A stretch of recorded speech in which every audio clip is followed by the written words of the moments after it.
Assalamualaikum Ustadz. Waalaikumsalam warahmatullahi. Apakah benar jika pergi haji atau umroh tanpa mahram, safarnya termasuk safar maksiat, tapi haji dan umrohnya sah? Mohon pencerahan. Seluruh ibadah ya, tidak boleh, ini apapun bukan urusan haji dan umroh. Seluruh ibadah jangan sampai ada fitnah. Gitu. Nah makanya Islam mengajarkan kalau perempuan itu safar, maka dia harus lepas dari fitnah. Gitu.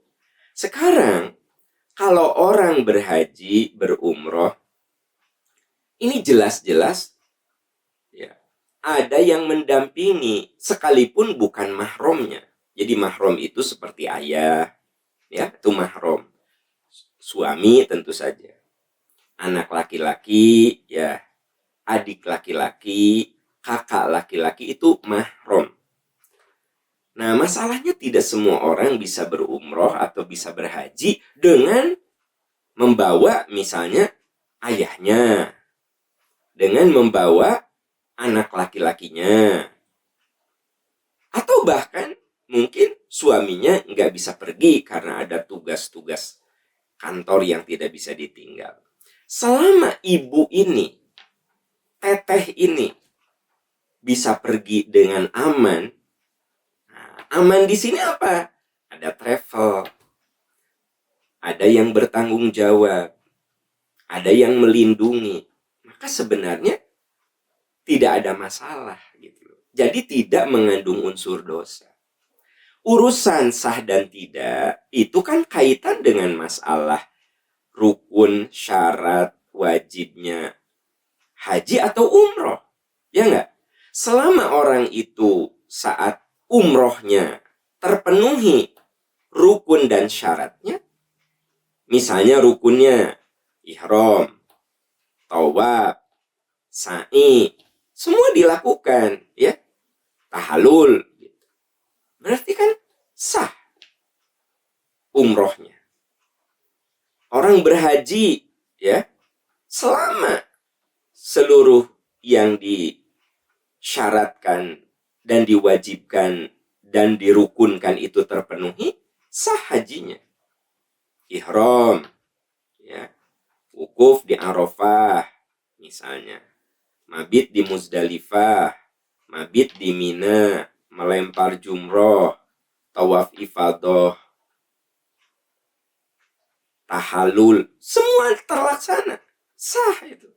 Jadi kalau bicara sah dan tidak itu kaitannya dengan rukun dan syarat, dan tidak ada rukun mahram.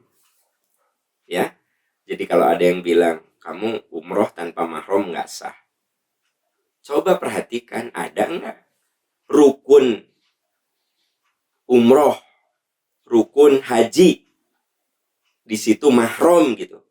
Nggak ada kan? Berarti sah. Nah, hanya afdolnya dia itu safar dalam keadaan aman. Nah, maka diperlukan mahram.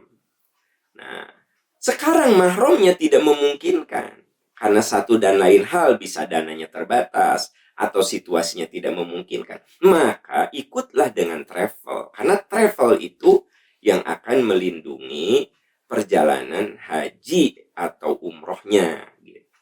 Ya, jadi saya melihat bahwa sekiranya dia itu aman dalam perjalanan, maka tidak ada masalah. Sekarang makna mahram itu bukan berarti definitif kudu nempel terus, ya. Tidak boleh perempuan keluar rumah kecuali ada mahram. Ke pasar ada mahram, ya, ke majelis taklim ada mahram. Kan menjadi tidak make sense, tidak masuk akal. Ke kampus ada mahram, kan gitu. Apalagi yang kuliahnya di luar kota. Coba kalau anak perempuan Anda kuliahnya, sebut saja kita tinggal di Bandung, kuliahnya di Jogja, kan dia safar. Masa bapaknya kudu nungguan terus di kampus, kakaknya yang laki-laki kudu nungguan di kosan, kan jadi tidak masuk akal. Jadi yang dimaksud dengan perempuan tidak boleh keluar kecuali ada mahram, sekiranya perjalanan itu akan membahayakannya gitu. Tapi kalau perjalanannya aman ya gitu, terjaga, ya, tentu saja konsep mahram itu lebih diorientasikan untuk menjaga keamanan. Itu intinya. Kalau sudah aman, coba gimana? Ya, ada anak perempuan dapat beasiswa sekolah ke Jepang gitu. Kata bapaknya, nggak boleh kamu pergi. Bapak kudu ikut atau kakak kamu kudu ikut karena perempuan tidak boleh keluar rumah kecuali pakai mahram. Oh, dia kuliah di Jepang, kondisinya di sana aman. Udah begitu juga ya dipagari dengan aturan-aturan beasiswa yang ketat, terus apanya yang masalah gitu loh ya. Nah, jadi konsep mahram ini yang harus, ini debatable gitu. Betul, betul. Ada hadis yang mengatakan tidak boleh perempuan keluar rumah kecuali ada mahram. Tapi perlu didiskusikan, ini dalam keadaan apa gitu loh ya. Gitu. Jadi kalau saya lebih cenderung selama Anda ikut travel ya yang bisa menjamin keamanan Anda, maka silakan saja. Anda umroh, Anda haji, hajinya tetap sah, umrohnya tetap sah. Karena di dalam rukun haji dan umroh tidak ada ketentuan mahram. Berarti mahram itu ketentuan yang optional, tambahan di luar ibadah umroh dan haji untuk keamanan. Kalau keamanannya sudah terjaga, ya sudah. Ya, wallahu a'lam bishawab.